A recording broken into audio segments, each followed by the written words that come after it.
Lucas Lima domina, solta essa bola para João Paulo. Lá vem o CRB. Mergulha Hereda pela direita, recebeu, levantou na boca do gol. Toque de cabeça, Anselmo Ramon. Gol!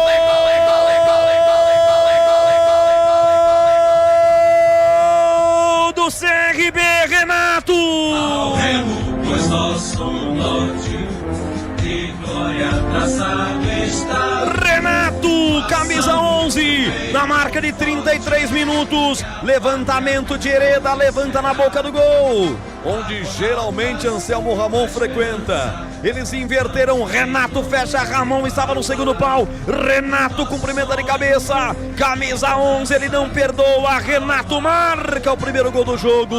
Agora no Rei Pelé, no placar da Bandeirantes. CRB 1, Ponte nada. O que vale é o detalhe. Conta aí, Vladimir. A gente está falando desde o começo do jogo dessa liberdade que o Hereda está encontrando pelo setor direito, hein? Mais uma vez dominou, teve total tranquilidade para cruzar dentro da área. O Renato se antecipou, até não precisou subir muito, mas cabeceou bem com força. Não deu para o goleiro Kaique França. O Renato foi às redes, o CRB abre o placar 1-0.